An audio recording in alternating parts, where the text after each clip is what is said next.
Buenos días, solo usted está conectado, ¿no?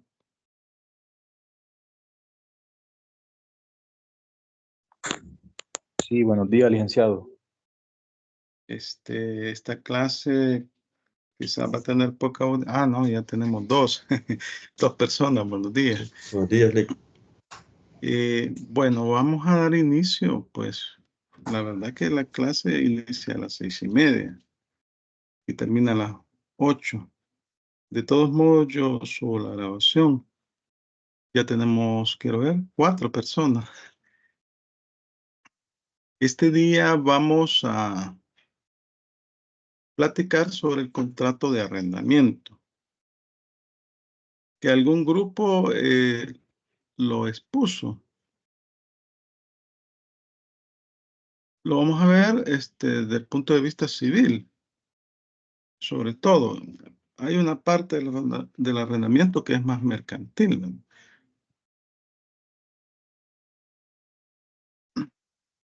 Vamos a proyectar. En este momento vamos a proyectar. Tengo 4 personas en este momento que están conectadas, ¿no? Vaya, miren.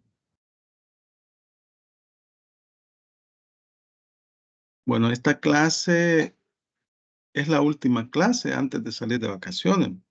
Por eso es que la gente no está muy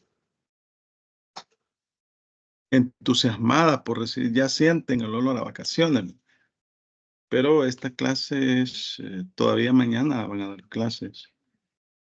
Las vacaciones comienzan el lunes. Hoy estamos sábado 23 de marzo del 2024. Vaya, miren.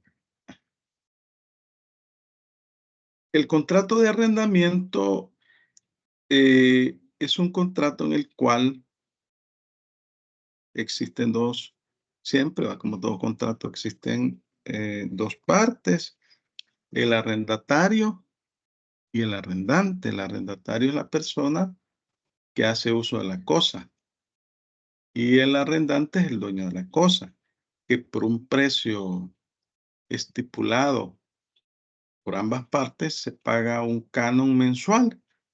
Es lo que el contrato de arrendamiento normalmente nosotros lo ubicamos como un contrato de arrendamiento de un bien mueble, de un bien inmueble, una casa, pero va más allá. Tenemos contratos de arrendamiento de bienes muebles, de bienes inmuebles, de servicios, de obra material, de transporte.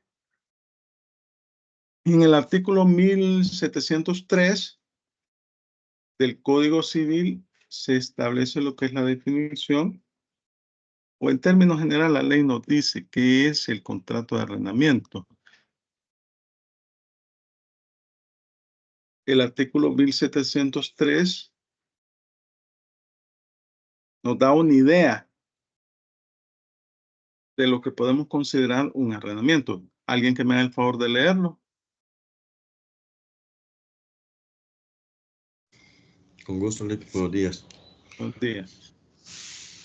Contrato de arrendamiento, artículo 1703. El arrendamiento es un contrato en que las dos partes se obligan recíprocamente, la una a conceder el goce de una cosa o a ejecutar una obra o prestar un servicio, y la otra a pagar por este goce, obra o servicio un precio determinado.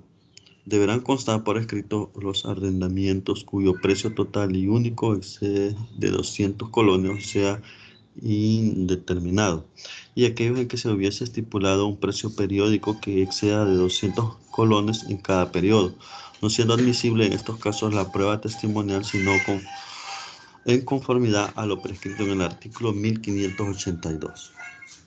Vaya, muchas gracias. Entonces, observamos que en el artículo 1703 se habla de diferentes tipos de arrendamiento. Arrendamiento de una cosa, de una obra material, de un servicio, de transporte.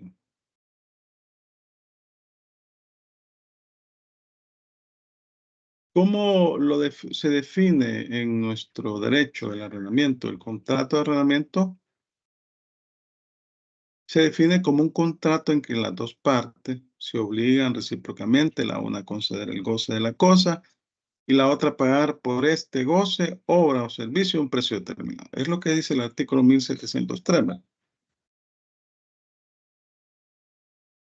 Tenemos diferentes definiciones de doctrinarios del derecho. Por ejemplo, Miguel Zamora y Valencia lo define que el contrato de arrendamiento es aquel por virtud del cual una persona llamada arrendador se obliga a conceder temporalmente el uso, el uso o el uso y goce de un bien a otra persona llamada arrendatario, quien se obliga a pagar como contraprestación un precio cierto.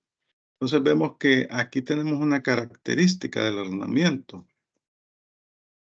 En primer lugar, que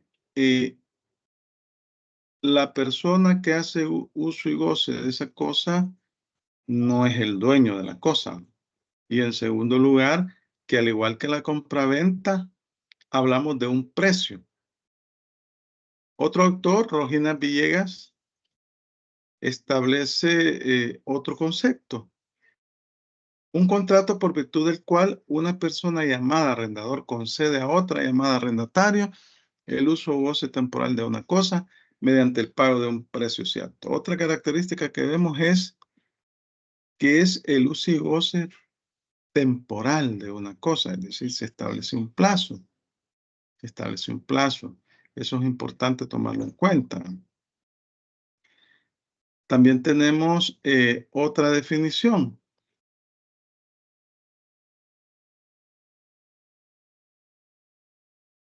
Bueno, el contrato de arrendamiento es aquel en virtud del cual una de las partes se obliga a proporcionar a la otra el goce de una cosa durante cierto tiempo. Y, y la persona que recibe el bien se obliga a pagar por dicho goce un precio determinado. La parte que proporciona dicho goce se llama arrendador y la que se beneficia de dicho goce se llama arrendatario. Vaya, yo creo que estamos claros respecto a lo que es la definición del arrendamiento. Estamos hablando que hay dos sujetos, el arrendante, que es el dueño de la cosa, y el arrendatario, que es el que hace el uso y goce de la cosa por un tiempo determinado. Y ambos fijan un precio. Bueno, generalmente el precio lo fija el arrendante, perdón, el arrendante. Entonces, el arrendatario se obliga a pagar un canon, un precio, durante un plazo determinado. Es un contrato temporal y a cambio de eso tiene el derecho de hacer el uso y goce de la cosa. Eso es el arrendamiento. En términos sencillos, ¿verdad? En términos sencillos. Quiero ver cuántos tengo de audiencia. 11. Bueno, vamos a continuar.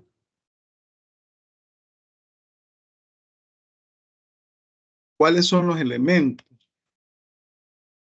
Bueno, los elementos no distan de todos los demás contratos que hemos estado viendo. Ya vimos el contrato de promesa de venta, el de compraventa, que fueron los únicos que le salieron en el examen, ¿verdad? Y ustedes pasaron a exponer un montón de contratos, ¿verdad? La característica de todo contrato es que debe existir el consentimiento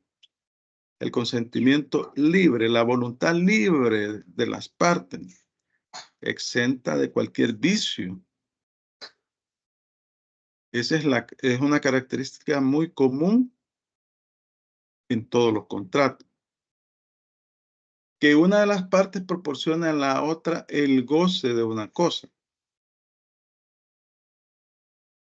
El arrendante, que es el dueño de la cosa, a cambio del contrato en el cual estipulan un precio, él le proporciona al arrendatario esa cosa para que haga uso y goce por el periodo o el tiempo que han fijado en el contrato. Que la otra parte pague por esta cosa un precio.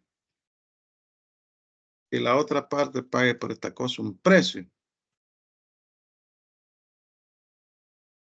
El precio es el canon, o es el valor o recibir el servicio. Entonces, aquí tenemos que esos son los elementos principales del arrendamiento. No obstante, en doctrina se sostiene también, este autor Miguel Ángel Zamora y Valencia agrega otro elemento.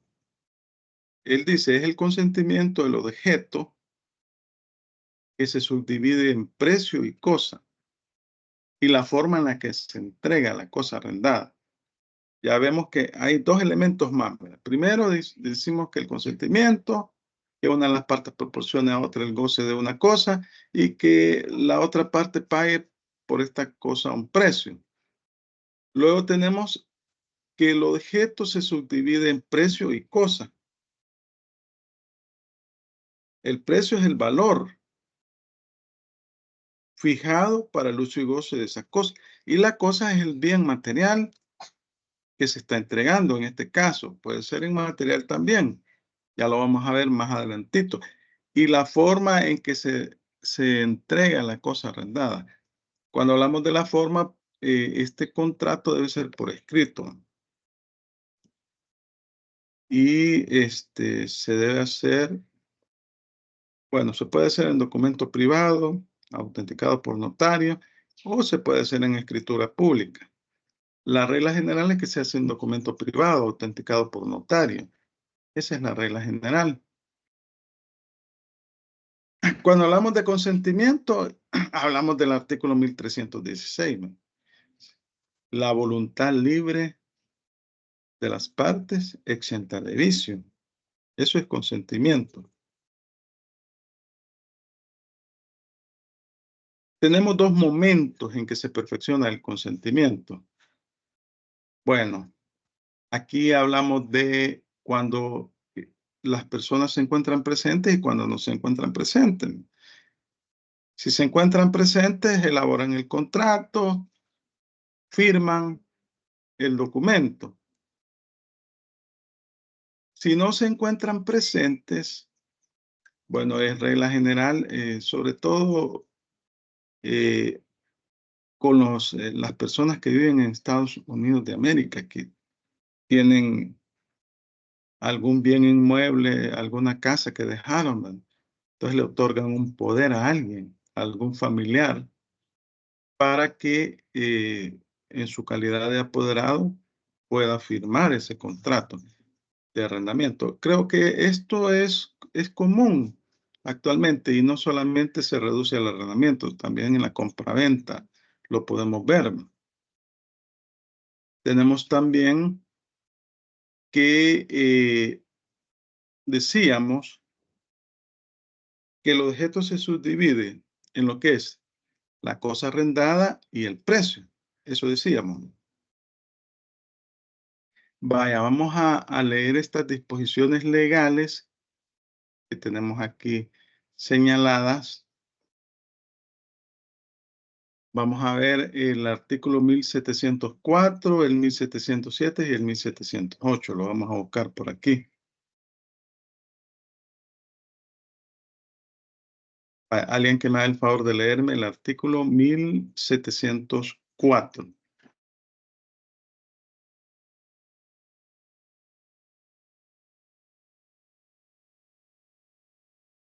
Muy buenos días, licenciado. Buenos días. Del arrendamiento de las cosas. Artículo 1704.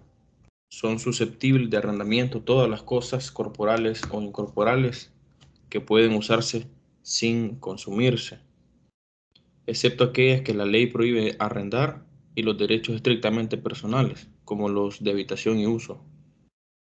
Puede Ajá. arrendarse aún la cosa ajena, y el arrendatario de buena fe tendrá acción de saneamiento contra el arrendador en caso de evicción. Vaya, habíamos hablado de la evicción, ¿verdad? La evicción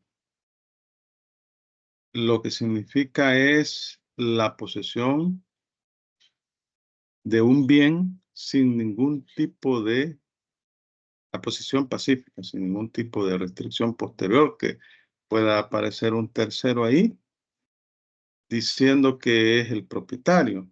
En el caso del arrendamiento se puede dar también, ¿verdad? Que usted firmó un contrato con A y de repente aparece B diciéndole que él es el dueño del bien, y eso puede tener consecuencias en el arrendamiento.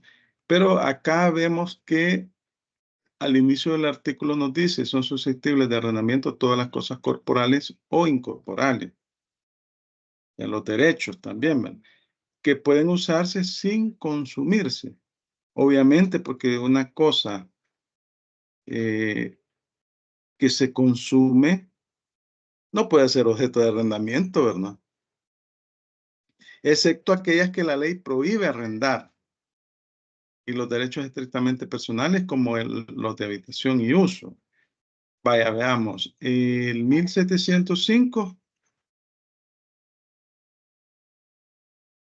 alguien que me lo lea. El precio puede consistir ya en dinero, ya en frutos naturales de la cosa arrendada, y en este segundo caso puede fijarse una cantidad determinada o una cuota de los frutos de cada cosecha. Llámese renta cuando se paga periódicamente. Vaya, veamos que estamos 1705, el 707 y el 708. Vamos a buscar. Vaya, pero aquí habla del precio en el 705, que puede consistir en dinero, ya en frutos naturales de la cosa arrendada. Y en este segundo caso puede fijarse una cantidad determinada o una cuota de frutos de cada cosecha. Bueno, acá lo normal es dinero en efectivo. Dinero en efectivo. No obstante, da esta posibilidad, pero en la actualidad lo que se da es dinero en efectivo. Vale, vamos a ver el 1707 y el 1708. Alguien que me haga el favor de leer ambos.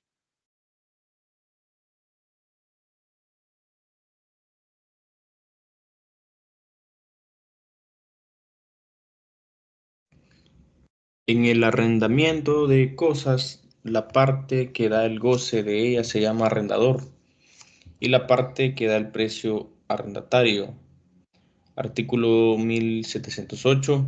La entrega de la cosa que se da en arriendo podrá hacerse bajo cualquiera de las formas de tradición reconocidas por la ley. Vaya. Entonces decimos que el objeto lo podemos dividir en dos partes. El bien estrictamente que se está dando, el bien o el derecho que se está dando en arrendamiento, y por otra parte el precio.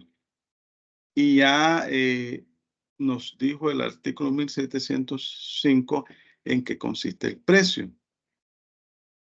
Entonces, lo que sucede normalmente es que el precio se fija en dinero en efectivo. Esa es la regla general. Se da una excepción ahí, una excepción en el artículo 1705, que ya lo vimos, cuando hablamos sobre todo de bienes que son rurales, bienes que producen, que tienen árboles frutales o que, en los cuales eh, se puede hacer una cosecha. Pero en la actualidad, pues eso básicamente es raro que se dé, ¿verdad?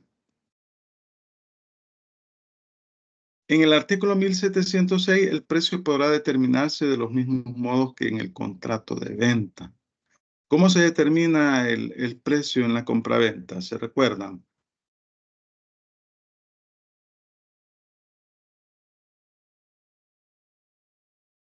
¿Recuerdan cómo se determina el precio en el contrato de compraventa?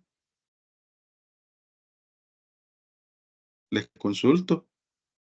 Es por ambas partes, Lick. Es la regla general por ambas partes, pero también establece el Código Civil que puede ser fijado por un tercero o por un perito, dice también, ¿verdad? En algunos casos, siempre y cuando exista acuerdo entre las partes contratantes. La forma, como les decía, lo que normalmente sucede es que se hace un documento privado autenticado por notario, pero es importante mencionar en cuanto a la forma que la ley establece que este contrato, cuando exceda de la cantidad de 200 colones, dice, es formal. 200 colones, quiero ver cuánto es en dólares. Veamos, aquí está.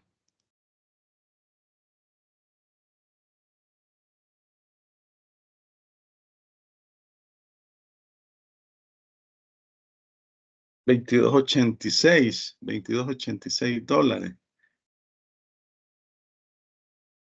Si multiplicamos $22.86 por 12, vamos a ver por 12 cuánto sale. 274.28 al año, ¿verdad? Debe constar por escrito y la falta de esta formalidad es imputable al arrendador cuando exceda la cantidad de 200 colones. En esos casos debe constar por escrito. Tratándose de fincas rústicas, bueno, esto aquí vamos a ver más adelante el arrendamiento de fincas. Se regula aquí en el Código Civil y tiene sus reglas especiales. Vaya, cuando vemos aquí las características de este contrato o la clasificación general que hemos visto de los contratos, es bilateral, es oneroso, es formal, es consensual, es un contrato principal, es conmutativo, es nominado y es de tracto sucesivo. ¿Por qué es de tracto sucesivo? Les pregunto a ustedes. Porque se paga periódicamente el precio. Se establece un precio periódico. Normalmente es mensual. Esa es la regla general. Vaya, esto creo que ya ustedes lo manejan. Lick, tengo una consulta, Ajá, Lick. sí, Ahí decía de que a partir de $5,000, ahí daba el ejemplo de una finca, ¿verdad? sí. Yo Que les se puede decía que, elaborar en escritura pública, pero conocí de un caso sobre ajá, unos comerciales o apartamentos que están aquí sobre el Escalón, que se ujú, hizo una escritura pública, que es un instrumento de arrendamiento, y el precio era por $3,000. En ese caso, sí. ¿qué sería? ¿Por qué se hizo así? Vaya, vamos a ver. Más adelantito les decía, vamos a ver en forma específica la ley especial, porque fíjense que esto del arrendamiento lo tenemos regulado en el Código Civil y también hay una ley especial que regula el arrendamiento de apartamentos, de bienes inmuebles para el comercio. Entonces lo vamos a ver ahí más. Excelente. Miren, normalmente lo que sucede, vaya, por qué usted haría una escritura pública y no un contrato privado? Yo considero que por las formalidades, la solemnidad y por... eh, no Por es que no sea, seguridad, ajá, seguridad no es que jurídica. sea no legal el contrato fuera de escritura pública, ¿verdad? Pero sí hay, Sí, creo yo, mayores garantías, ¿verdad? sí, hay más formalidad, hay mayor legalidad. Entonces, por eso a veces las partes deciden hacerlo mejor en escritura pública, aunque la generalidad es en escritura, perdón, en documento privado.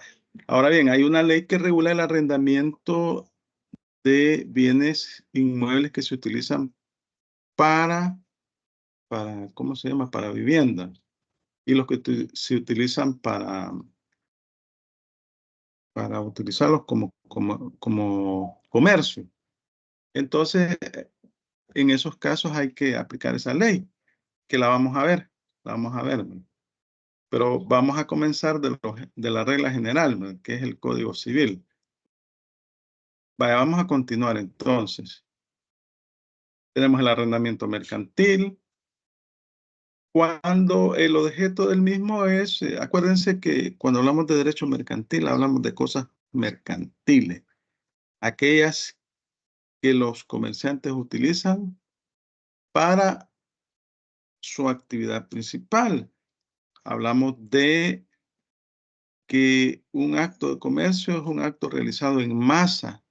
Dentro de las cosas mercantiles encontramos los bienes. Aquí hablamos de los bienes inmuebles, los bienes muebles. Ahora bien, las reglas que se aplican cuando son bienes inmuebles, aunque sea de naturaleza mercantil, son las reglas del Código Civil. Tenemos contratos de arrendamiento cuando es de naturaleza administrativa. Aquí estamos hablando de derecho administrativo. Cuando está involucrada una institución del Estado. Puede ser con un particular o con otra institución, porque se da también entre instituciones oficiales autónomas, aquellas que han sido creadas por ley, le pueden arrendar al gobierno central, ¿no? O el gobierno central también arrienda algunos locales, ¿no? Que no se los está utilizando. Por ahí nos vamos al ámbito del derecho administrativo. Luego tenemos el arrendamiento financiero. ¿Cuál es la característica principal del arrendamiento financiero? Que existe la opción de compra. Es una especie de promesa de compra. Existe la opción de compra. Normalmente en las licitaciones que se dan, que realizan las instituciones públicas, por ejemplo, el arrendamiento de algunos servicios, por ejemplo, vehículos. A veces las instituciones hacen contratos de arrendamiento financiero para adquirir vehículos, digamos por 5 años. El objetivo es que al final la institución pública tenga la opción de adquirir ese vehículo, o también lo puede hacer un particular, o el contrato de fotocopiadora, ¿no? Ahí todos esos contratos fotocopiadora, ¿qué sucede? Como esas máquinas son bien caras, ¿no? Entonces, y son varias, lo que hacen es, miren, hacen un contrato de arrendamiento de las máquinas y se presta el servicio con opción de compra. Al final del periodo se puede comprar el bien y tenemos una ley de arrendamiento financiero. Está regulado en una ley especial.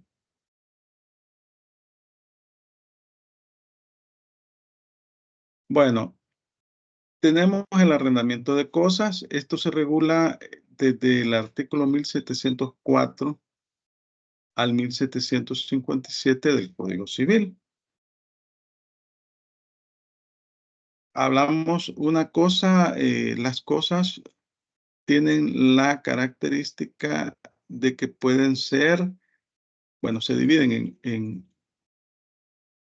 bienes muebles, bienes inmuebles.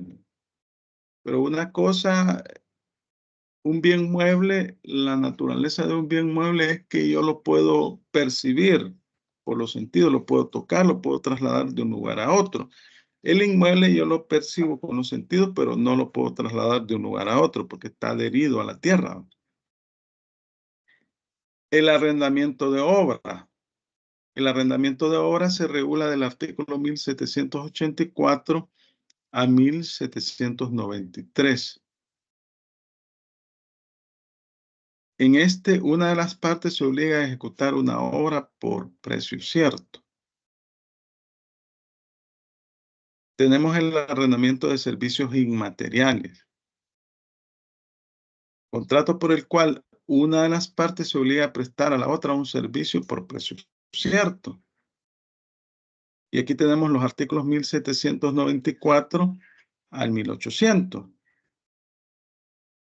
Tenemos el arrendamiento de casas, almacenes u otros edificios.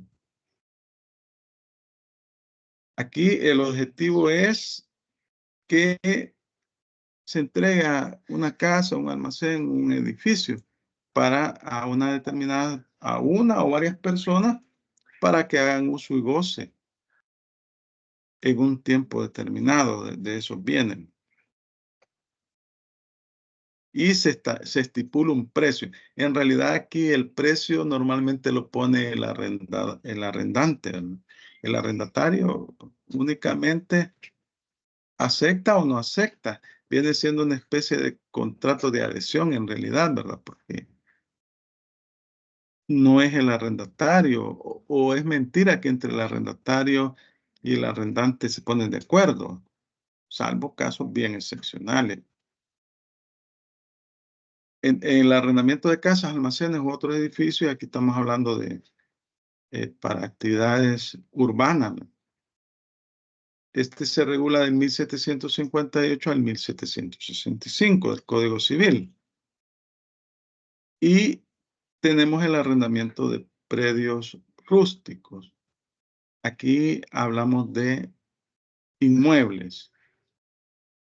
Ya sea que normalmente en el campo se da el arrendamiento de bienes inmuebles para cosecharlo, ¿no? Una persona tiene un bien, un terreno enorme y se lo arrienda a varios campesinos para que cosechen. Y a cambio de que le pague con los frutos, pague con los frutos de la cosecha. Le pone cierta cantidad, vaya, le voy a arrendar esta porción de terreno en el que va a sembrar maíz, va a sembrar frijol, bueno, lo que se siembra, maicillo.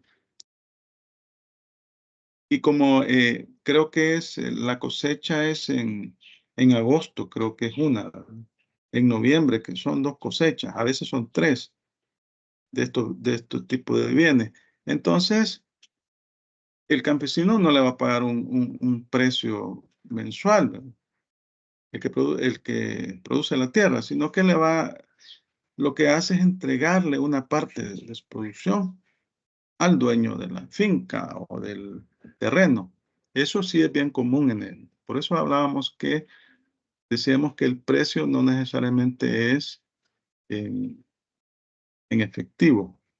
La regla general es que es en efectivo, pero en en el campo se da bastante esa situación en la cual una persona arrienda a varios productores, campesinos, y estos le pagan con bienes de la cosecha. Tenemos ahí los artículos 1766 al 1774 del Código Civil. Entonces vemos que son una cantidad grande de artículos, ¿verdad? Del 1704 a 1774 del Código Civil, en el cual se regula lo que es el arrendamiento, además de que existen leyes especiales, como les digo, de las cuales no vamos a ver la ley de arrendamiento financiero, pero sí vamos a ver la otra ley de arrendamientos de apartamentos por piso. Vaya, bueno.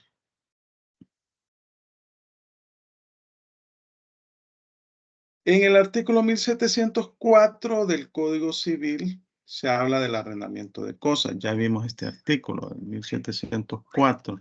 Si ustedes ven acá, es el capítulo 1 y va del artículo 1704 hasta, tiene una regulación bastante densa, por decirlo así. Termina hasta, bueno, arrendamiento de cosas, hasta el artículo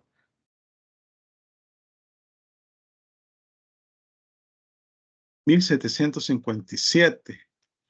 Del 1704 al artículo 1757. ¿Alguien que me haga el favor de leer el artículo 1704? No, ya lo leímos, ¿verdad? Creo que ya lo leímos. El 1704 establece que son susceptibles de arrendamiento todas las cosas corporales o incorporales que pueden usarse sin consumirse. Sí, lo acabamos de leer, excepto aquellas que la ley prohíbe arrendar. Y los derechos estrictamente personales, como son el de habitación y uso. Puede arrendarse a una cosa ajena y el arrendatario de buena fe tendrá acción de saneamiento contra el arrendador en caso de evicción. Se recuerdan en la compraventa que se puede también vender una cosa ajena que posteriormente tiene que ser ratificada por el dueño de la cosa. Entonces tenemos que hay una serie de cosas que son susceptibles de arrendar, ¿verdad? Las computadoras, normalmente a veces en esos lugares donde cibercafé, ¿verdad? A veces esas computadoras que están ahí son arrendadas. Se puede arrendar una casa, etcétera. Existen diferentes cosas que pueden ser arrendadas, ¿no? Y es indispensable que al momento de realizarse el contrato de arrendamiento, la cosa exista. Para que haya contrato de arrendamiento de cosas es indispensable que exista un bien que el arrendador entrega al arrendatario. De lo contrario, podemos hablar de cualquier tipo de contrato, es de la esencia. Esto es un elemento de la esencia del contrato de arrendamiento. Entonces, la cosa que se arrienda debe existir al momento de perfeccionarse el contrato. O por lo menos se espera que exista, en cuyo caso la cosa llegue a existir. Aquí vemos que también en el caso de la compraventa se puede establece el Código Civil que la cosa al momento de la compraventa debe existir o al menos se espera que exista. Por ejemplo, podríamos poner el caso de que alguien está construyendo en un terreno una casa, pero la está construyendo para efectos de arrendarla. Puede hacer el contrato con la persona a la cual se la va a arrendar antes que la casa esté terminada. Entonces, en ese caso, es permitido el contrato de arrendamiento porque la cosa va a existir, se espera que exista. Ese es un ejemplo. Pueden haber más.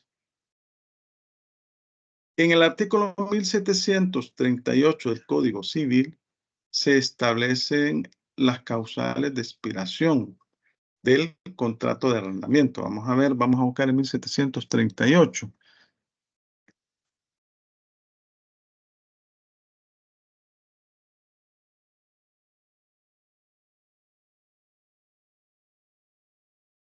Aquí podemos ver cuáles son las causales de expiración del contrato. El arrendamiento de cosas expira de los mismos modos que los otros contratos y especialmente por la destrucción total de la cosa arrendada, por la expiración del tiempo estipulado para la duración del arriendo, es la regla general, por la extinción del derecho del arrendador, según las reglas que más adelante se establecen ahí, por la sentencia de juez en los casos que la ley ha previsto. Bueno, a veces hay demandas por falta de pago. El arrendante demanda al arrendatario por falta de pago y al final se da el desalojo. El desalojo por sentencia judicial.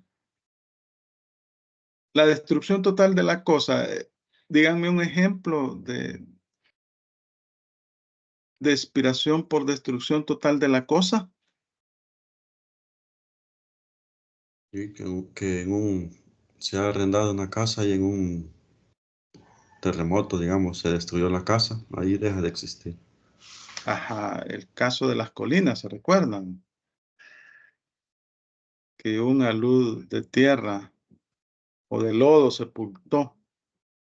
Seguramente ahí habían muchas casas de habitación arrendadas.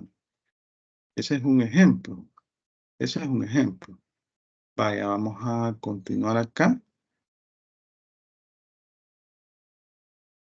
Liga, Las y en la dos, ajá. sentencia, perdón, en la cuarta que habla de la sentencia, pueden entrar el incumplimiento de las cláusulas que se estipulen Sí, en el contrato.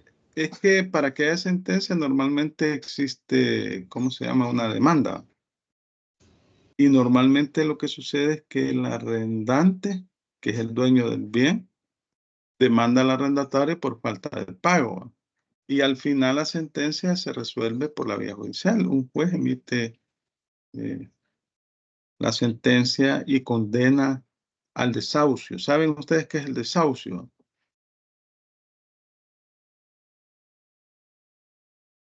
¿Qué es el desahucio?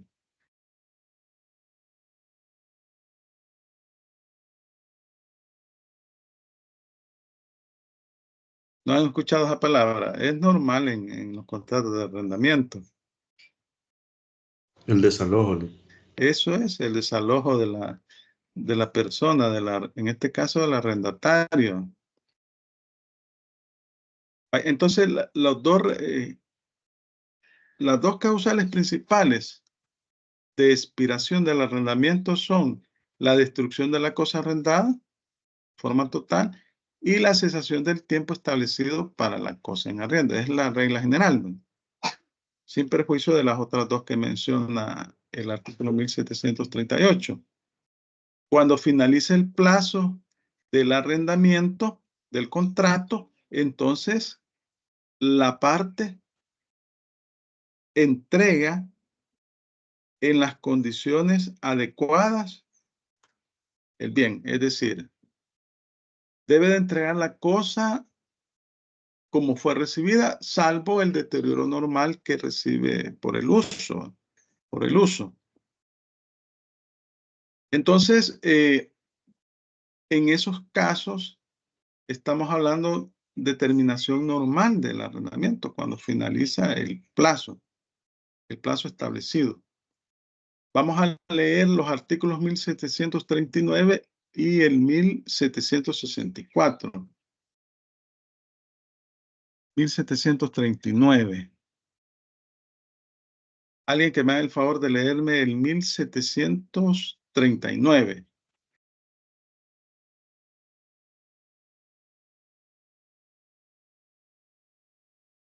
Artículo 1739. Si no se ha fijado tiempo para la duración del arriendo, o si el tiempo no es determinado por el servicio especial a que se destina la cosa arrendada o por la costumbre, ninguna de las dos partes podrá hacerlo cesar sino desahuciando a la otra, esto es, noticiándoselo anticipadamente.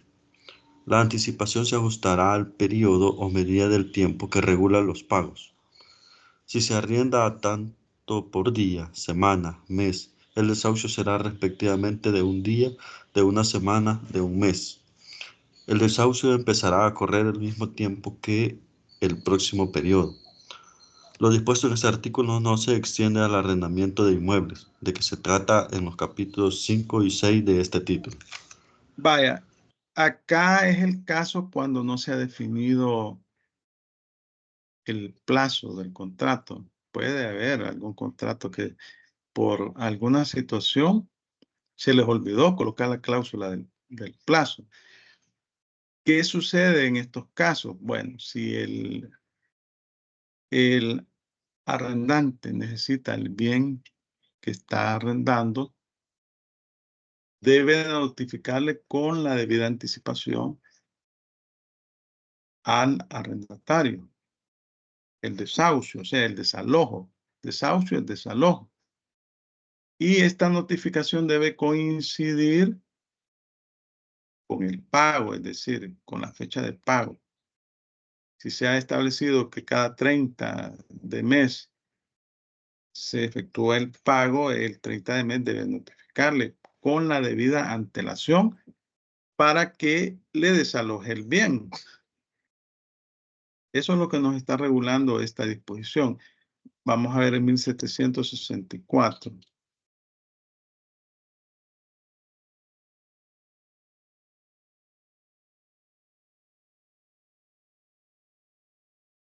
Dice el 1764, el desahucio en los casos en que tenga lugar deberá darse con anticipación de un periodo entero de los designados por la convención o la ley para el pago de la renta.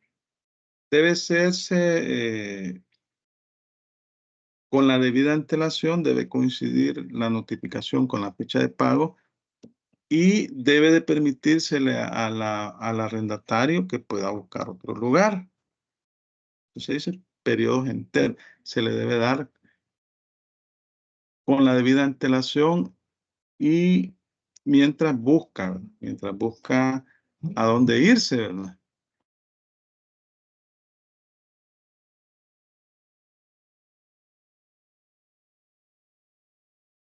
Vaya, vamos a ver. Por extinción del derecho de arriendo. Esta es la regla general, ¿verdad? Es decir, estamos hablando que se venció el plazo. Se venció el plazo. Este es uno de los casos. Ahora bien, se pueden dar otros casos que digamos que son un poco excepcionales, ¿no? Como por ejemplo que yo soy, en el caso del usufructo, la naturaleza del contrato de usufructo o del usufructo, estamos hablando de dos personas.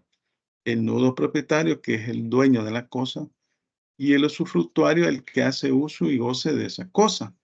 Normalmente se estipula un plazo. Se estipula un plazo para ese tipo de contrato. En esos casos, resulta que el que hace uso y goce de la cosa puede arrendarla, la puede arrendar. Pero puede suceder que se venció el plazo del usufructo y el vencimiento del plazo del usufructo no coincide con el vencimiento del contrato de arrendamiento. En esos casos, como el usufructuario no es el dueño del bien, sino que es el nudo propietario, ahí se va a extinguir el arrendamiento y tendría que resarcirle los daños al arrendatario. Eso tendría que suceder. Vamos a leer el artículo 1700. Bueno, aquí creo que ya lo leímos. 1738. Vamos a buscar acá.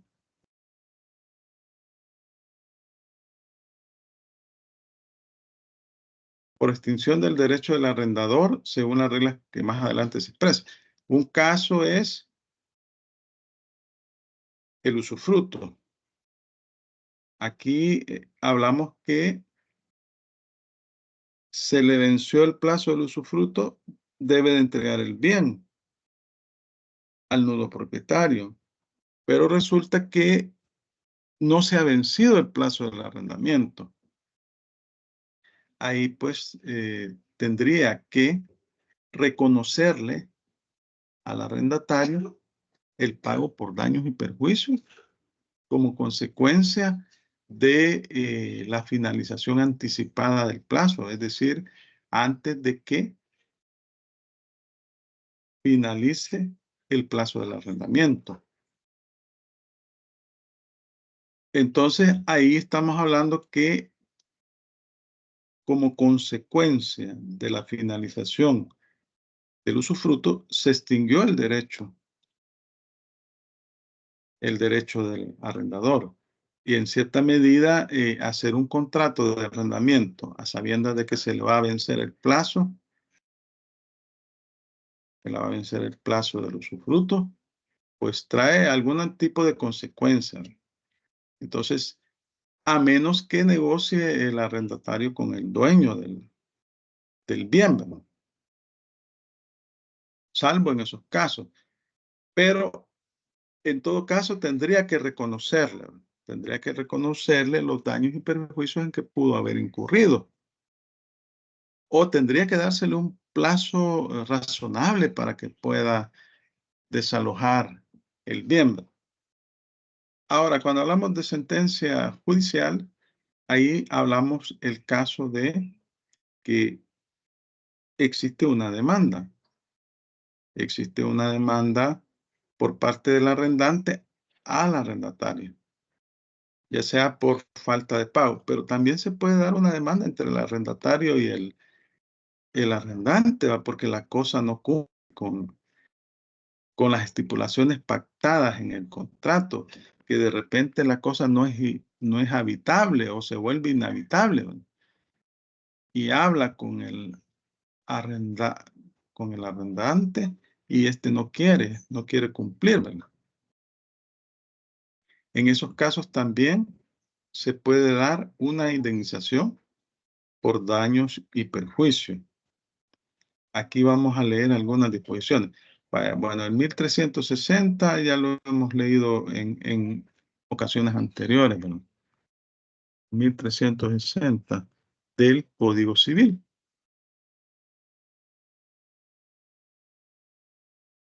En los contratos bilaterales va envuelta la condición resolutoria. ¿Se recuerdan esto de la condición resolutoria? ¿Qué es la resolución del contrato?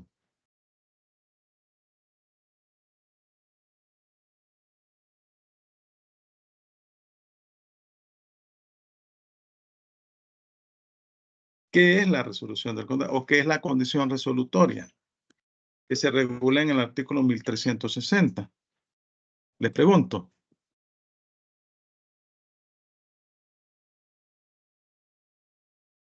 ¿No será una forma de extinguir ya el contrato? Es una forma de finalización, determinación del contrato.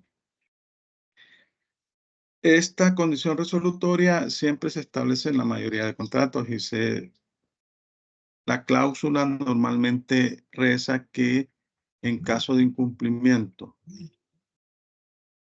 de alguna de las cláusulas tales o cuales por parte de las partes, la otra parte podrá exigir la resolución del contrato, es decir, la terminación del contrato.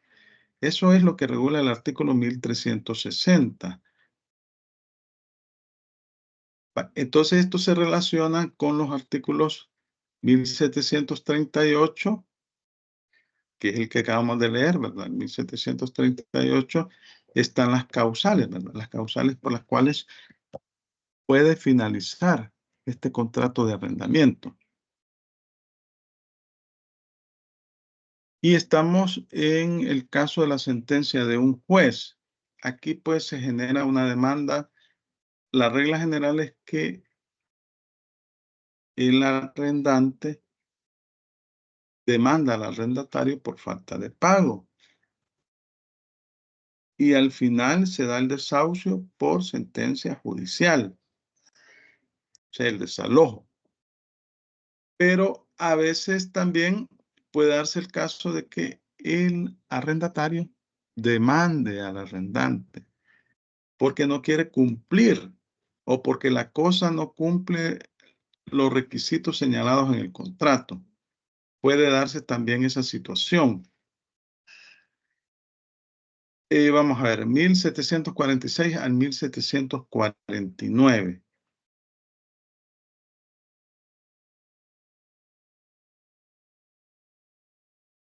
Alguien que me haga el favor de leerme el artículo 1746.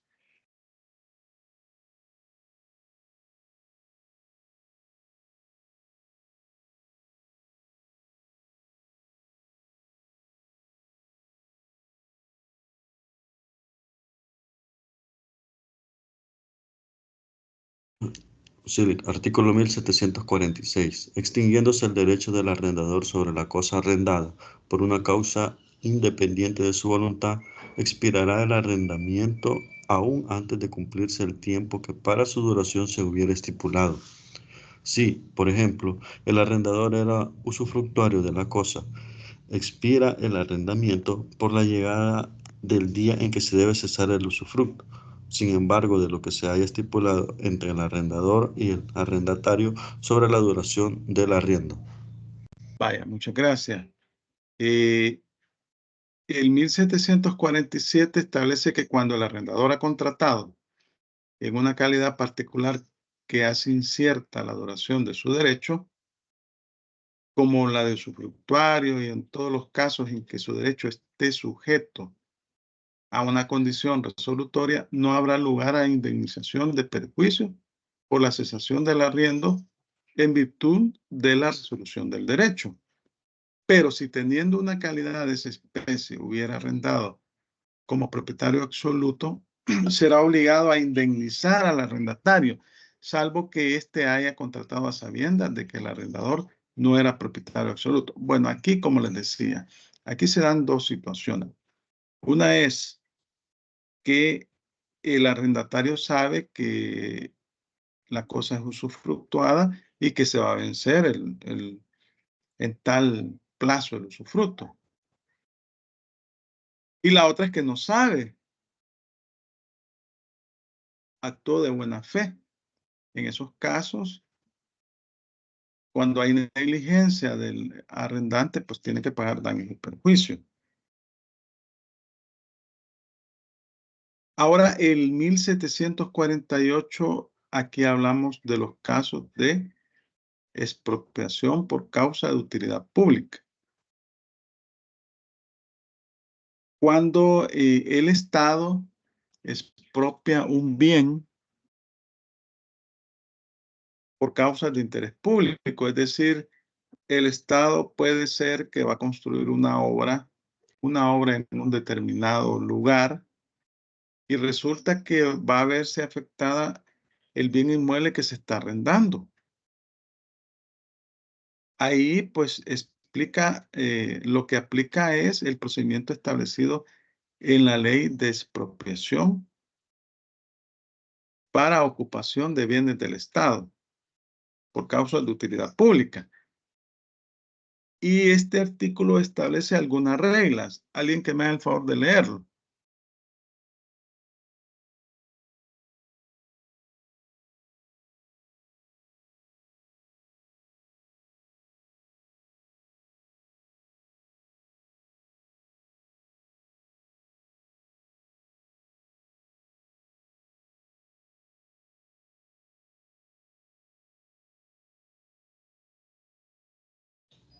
Artículo 1748.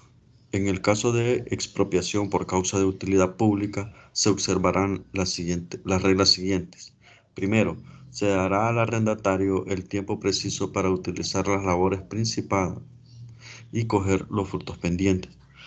Segundo, si la causa de la expropiación fuere de tanta urgencia que no dé lugar a ello, o si el arrendamiento se hubiera estipulado por cierto número de años todavía pendientes a la fecha de expropiación, y así constatare por escritura pública, se deberá al arrendatario indemnización de perjuicios por el Estado o por la corporación expropiadora.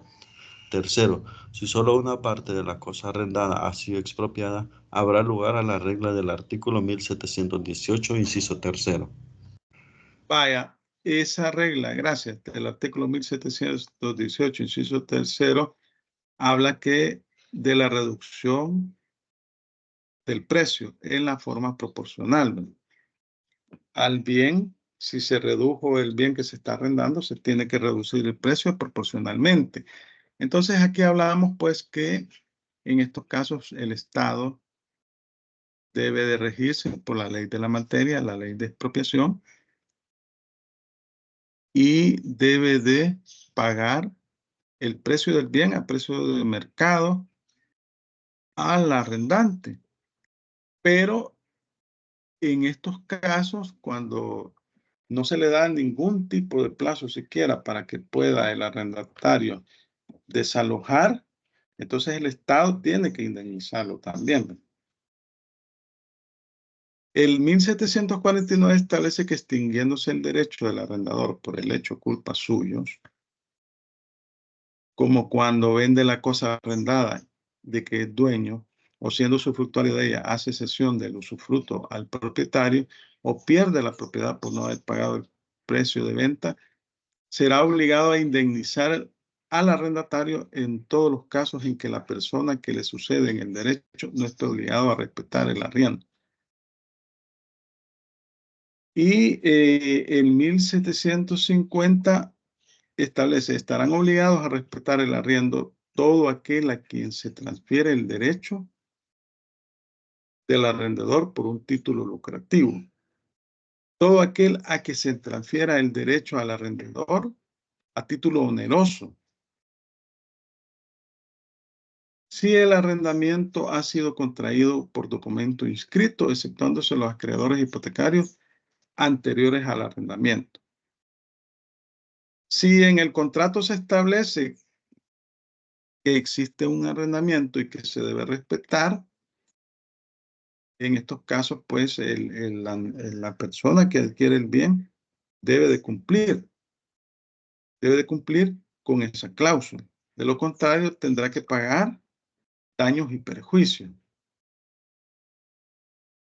Bueno, ahí vamos a leer hasta el 1749, ¿verdad? Vaya, vamos a continuar acá. ¿Cuáles son las obligaciones del arrendante? Las principales obligaciones, ¿verdad? Son entregar la cosa arrendada en las condiciones pactadas en el contrato para que el arrendatario haga el uso y goce en los términos que se establecen en el contrato. Esa es la de las principales obligaciones, ¿verdad? Y a mantenerla en estado de servir para el fin a que ha sido arrendada. Hacer durante el arriendo todas las reparaciones necesarias, a excepción de las locativas, las cuales corresponden al arrendatario. Vaya, entonces, dos son las obligaciones del arrendante. La primera es entregar el bien en las condiciones pactadas para que el arrendatario pueda hacer uso y goce de los bienes. Y dos, a mantener la cosa en estado de servir, en buen funcionamiento, salvo el caso de las reparaciones locativas. Vaya, vamos a ver. ¿Qué son las reparaciones locativas? Les pregunto a ustedes.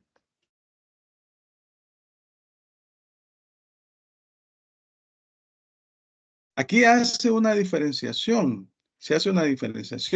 entre lo que son las reparaciones necesarias, que son obligación del arrendante, y las reparaciones locativas, que son obligación del arrendatario.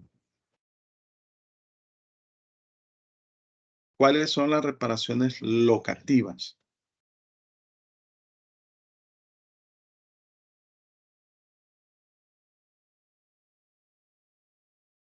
O en términos generales, pongámonos en un contrato de arrendamiento. Más de alguno de ustedes lo ha visto alguno y ha, ¿cómo se llama? Ha observado algunas cláusulas. ¿Cuál es la obligación del arrendante en respecto al mantenimiento del bien? ¿Y cuál es la obligación del arrendatario? ¿O cuáles son las reparaciones necesarias que debe de hacer el arrendante y cuáles son las reparaciones locativas que debe hacer el arrendatario?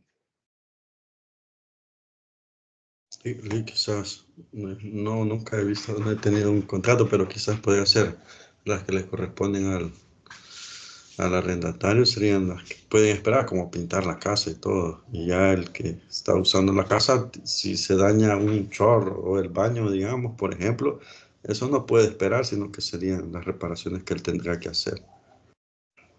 Vaya, ese es un ejemplo. O sea, el arrendante debe entregar las cosas en condiciones necesarias para que pueda ser habitada. Vaya, pero imagínense cuando se alquila una casa. De repente viene el arrendatario y comienza a poner clavos por todos lados. pone ahí un subtítulo, sus diplomas, y luego que se va, la casa queda por el uso, ¿no? Las paredes todas manchadas. Esas son las reparaciones locativas, ¿no? Aquellas reparaciones necesarias que debe ser el arrendatario por el uso del bien. Pero las necesarias son más aquellas reparaciones, por ejemplo, el techo. Le entregó la casa y resulta que hay una serie de goteras en esa casa. Esa es obligación del arrendante. Reparar. Resulta que el baño no está en condiciones de uso cuando le entrega la casa. Entonces, eso es obligación del arrendante. Pero ya por el uso de un chorro o dañaron la pared, toda la ensuciaron. Entonces, cuando entregue el arrendatario el bien, debe entregarlo en las condiciones adecuadas. Es decir, que ese bien, si bien es cierto, no lo va a entregar exactamente igual, pero sí lo va a entregar como se lo entregaron, menos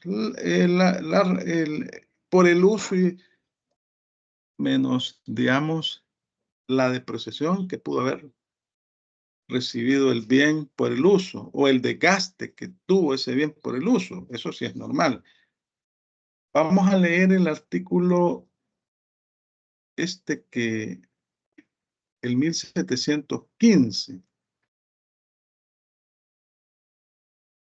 1715.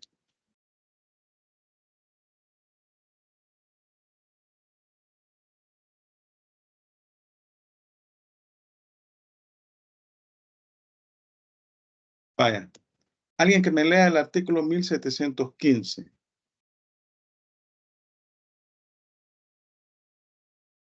Artículo 1715.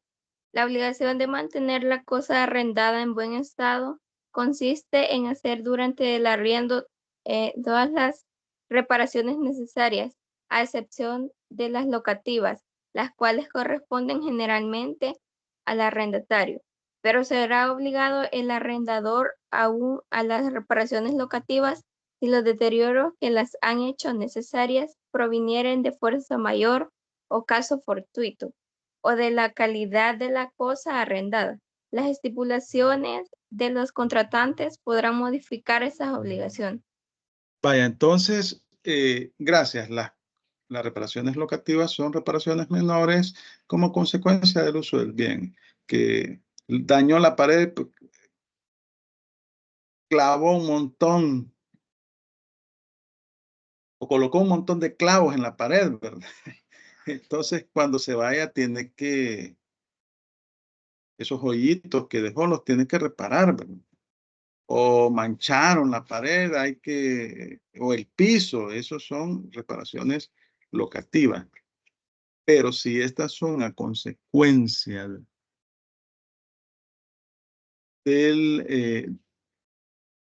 bueno, si son, aquí dice el artículo inciso segundo, pero será obligado al arrendador aún a las reparaciones locativas si los deterioros que la han hecho necesarios provenieran de fuerza mayor o caso fortuito o de la mala calidad de la cosa arrendada. En esos casos, también es obligación del arrendador. Pero en términos generales, el arrendador debe entregar la cosa en condiciones normales de uso y debe de reparar o dar mantenimiento necesario a esa cosa para que sirva al uso que está siendo objeto por parte del arrendatario. Pero aquellas reparaciones pequeñas que son como consecuencia del uso de la cosa por parte del arrendatario, las debe de cubrir. Eso es lo que nos dice la disposición, ¿verdad? Ustedes deben de leer los artículos 1712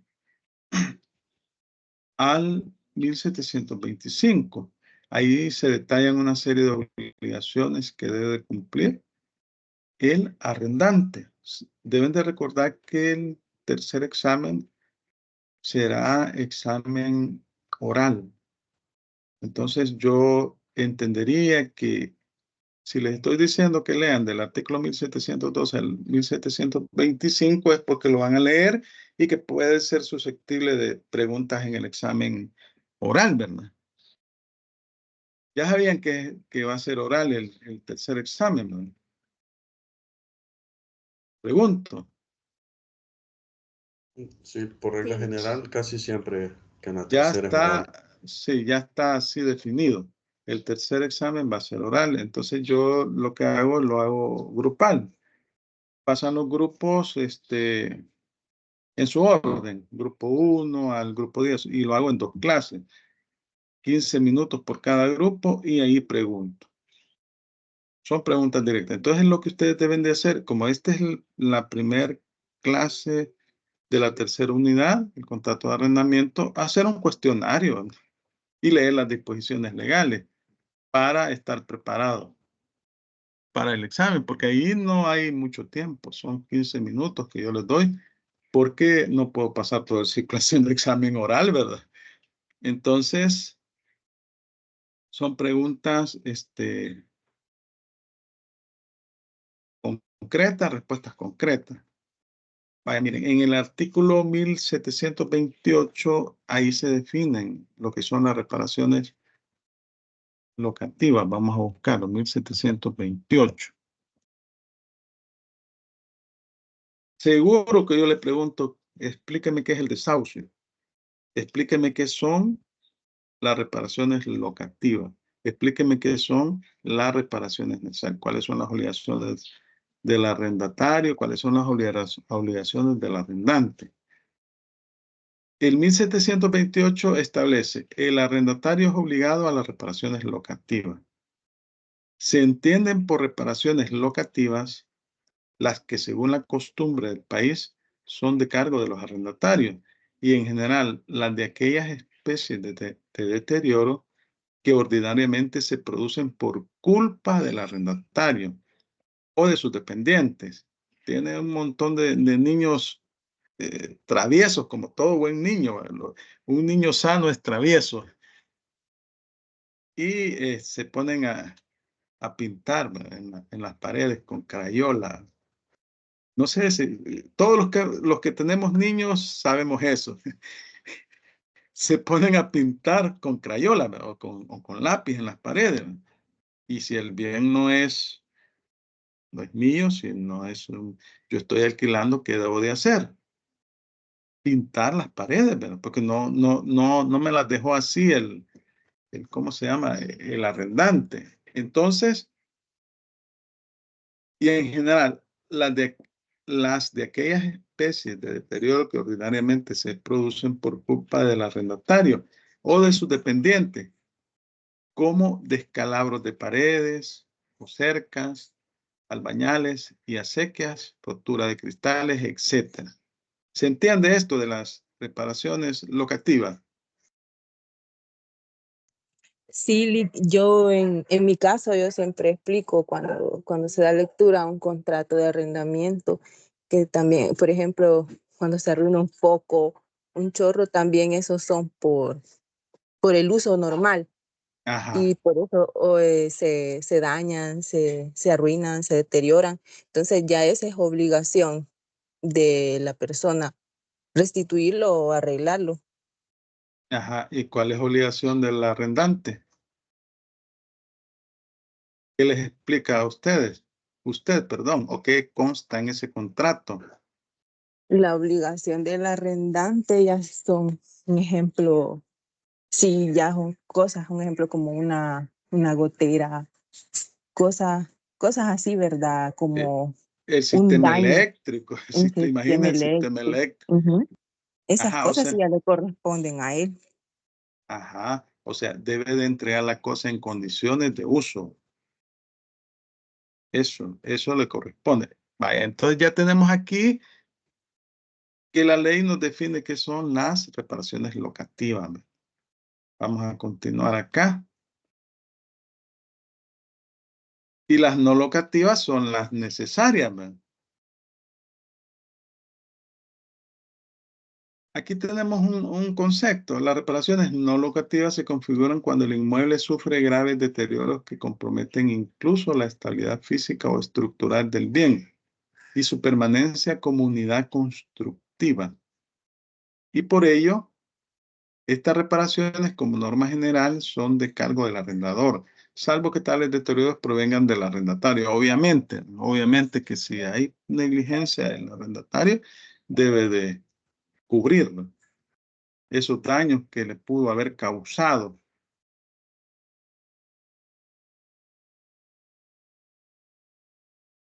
Otras obligaciones del arrendante. Miren, en estas disposiciones legales se establecen una serie de obligaciones. Por eso yo les pido que las lean. Aquí, en términos generales, digamos, está como una especie de resumen en la diapositiva. Pero si vemos en el Código Civil, pues es un apartado bastante considerable el que se utiliza para la regulación del arrendamiento. Otra obligación del arrendante a librar al arrendatario de toda turbación o embarazo en el goce de la cosa arrendada. Esta obligación se refiere a los actos perturbatorios del mismo arrendador por terceros y a los vicios reviditorios. ¿Qué habíamos dicho de los vicios reviditorios en la compraventa? ¿Qué son los vicios reviditorios?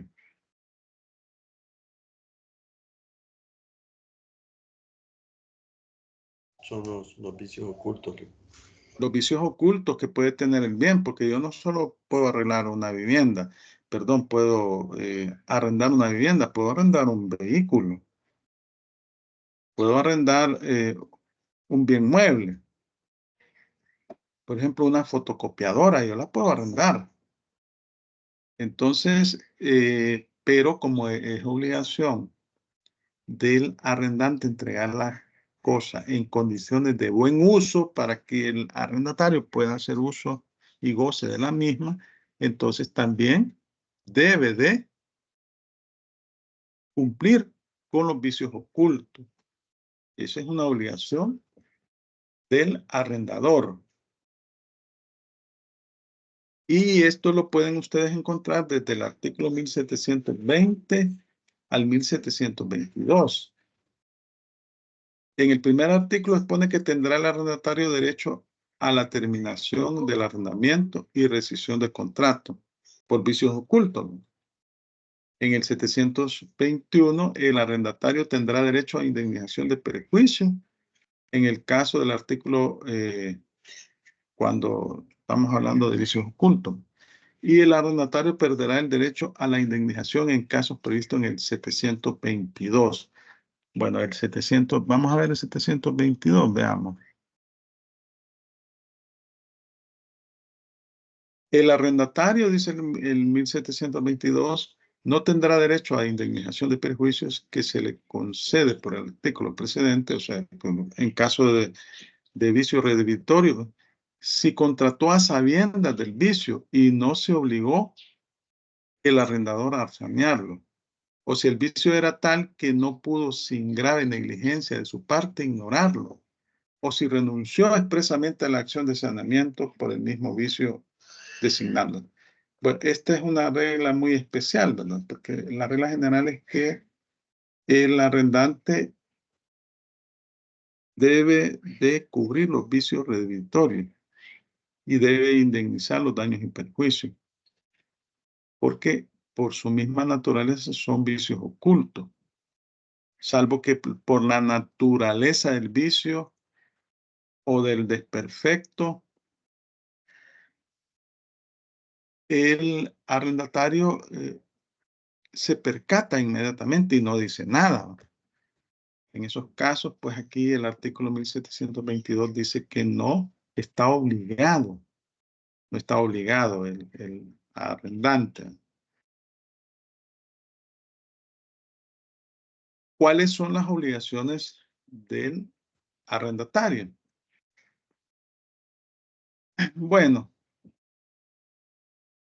El arrendatario está obligado a cumplir con las estipulaciones del contrato, a mantener el cuidado debido de la cosa. Debe mantener las cosas en buenas condiciones, es decir, salvo el uso y deterioro normal que sufre cualquier bien por su uso. Gozar de la cosa según los términos estipulados en el contrato, artículo 1726. Velar por la conservación de la cosa arrendada, 1727 a 1729. Pagar el precio o renta convenido. Debe pagar, ¿verdad? Obviamente, mes a mes, cumplir con el canon de arrendamiento. Artículo 1730 a 1733. Restitución de la cosa a la terminación del contrato. Artículo 1735 a 1737.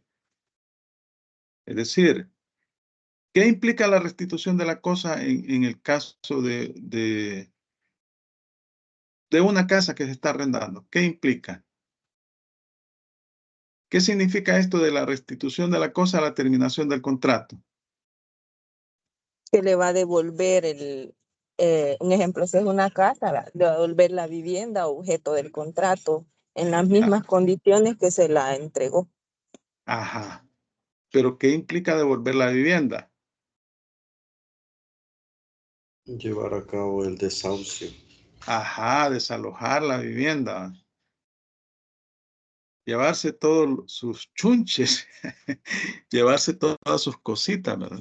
Y luego, como dice la compañera, entregarla en las condiciones que tú exhibes. Claro, deduciendo el uso, el deterioro normal que tienen los bienes por su uso. En el caso de los almacenes y edificios hay reglas especiales que se regulan ahí en el Código Civil. Tenemos las formalidades que se establecen, que lo vamos a ver en la siguiente clase.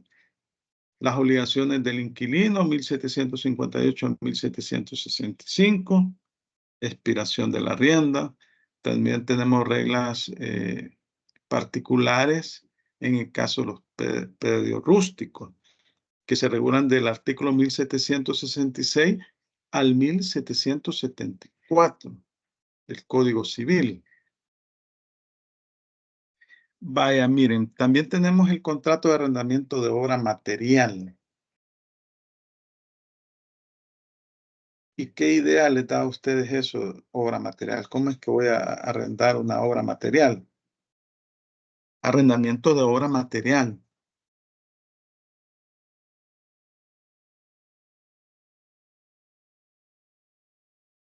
Vamos a leer los conceptos porque ya va a finalizar la clase. Manuel Osorio la define como un contrato consensual mediante el cual una de las partes es obligada a efectuar una obra determinada por encargo de la otra y ésta pagar un precio por ella. Estamos hablando de que por una parte está una persona que va a encargarse de elaborar la obra y por otra parte está la otra persona que va a entregar un precio por la elaboración de esa obra. Estrada Gómez dice, hay contrato de obra o empresa siempre que dos o más personas se obligan entre sí.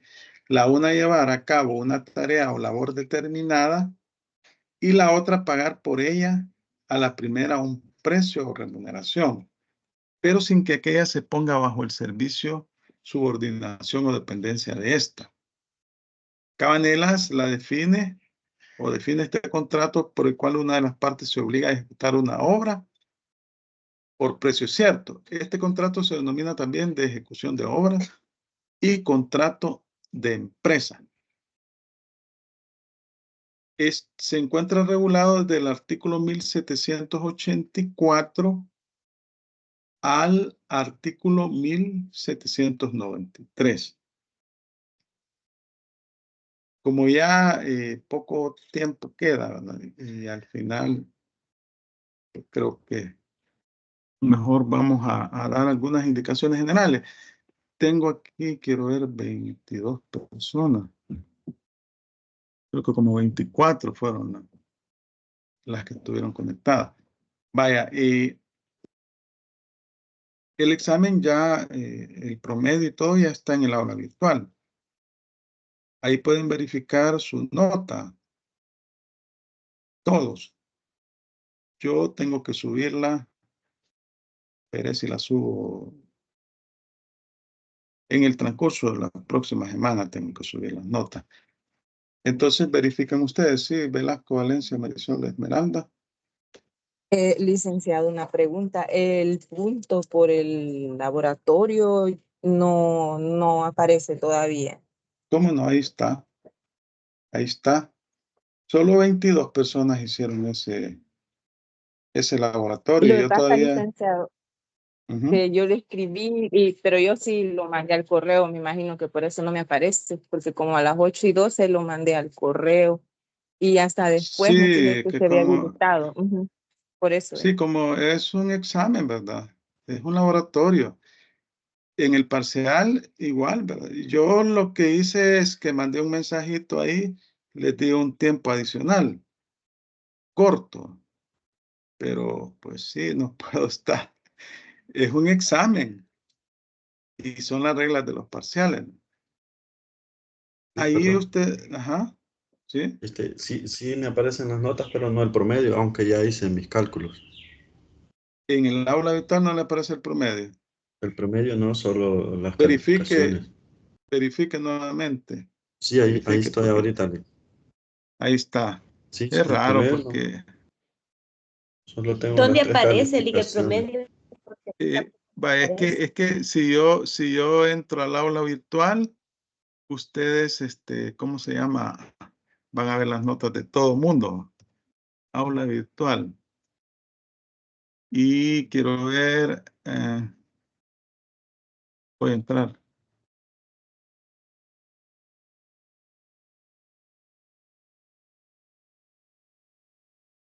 En calificaciones es que tiene que aparecer.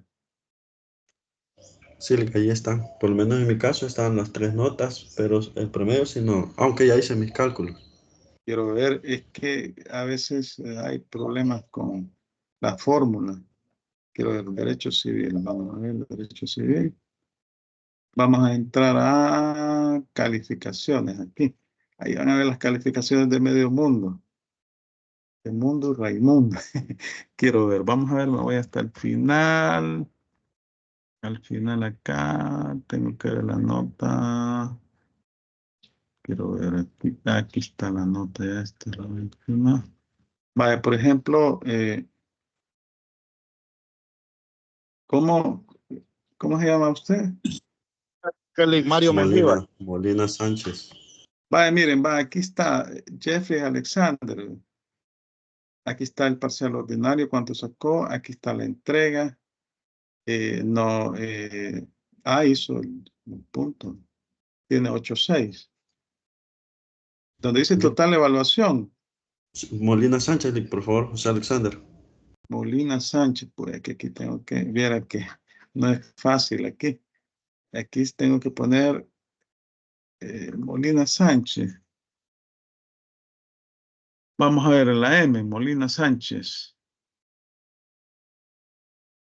Mengíbar, aquí está Molina Sánchez, pero tengo que bajar hasta acá para el, aquí creo que está, sí, aquí está. Vamos a ver, Molina Sánchez, sí, hay que, 9.8 tiene usted, me ha salido bien. Pero miren, Gracias. aquí está el parcial, la tarea, el laboratorio para los que lo han hecho. El promedio no aparece, Lick, solo las notas. No aparece, bien raro, ¿no? No. Pero eso ya no, ¿qué le diré? Ya no sería. Pero ustedes saben cuántos, ustedes lo pueden hacer el cálculo, ¿no? Porque Sí, el parcial vale 60, el trabajo vale 40 y el punto yo solo se lo sumé. Ni siquiera, yo les había dicho que era un punto del parcial, eso significaba que 9 valía el parcial, pero yo no tomé en cuenta eso, sino que a la nota que al 40%, al 60 más el 40, le sumé el punto, los que lo hicieron. Eso hice, para no afectar a nadie, ¿no? Como una deferencia. Pero pues sí, el que no lo hizo, pues. Acuérdense que el laboratorio es un examen. Vaya, miren, ya 8:01 son ya, ya. Vamos a Y la finalizar. exposición valía 40, ¿verdad? Sí, 40 vale la exposición, 60 vale el parcial. Ahí saca usted su promedio y luego si hizo el laboratorio le suma el punto. Así es. Vaya, gracias a todos por su atención. Pasen felices vacaciones. No se vayan a exceder. Bendiciones a todos. Y Bendiciones, pues, gracias. si lamentablemente no les aparece el promedio, pues ustedes háganlo, no hay problema. No hay problema. Vamos a continuar en la siguiente clase con el arrendamiento siempre. Gracias. Felices vacaciones. bendiciones. Bueno. Gracias, Lick.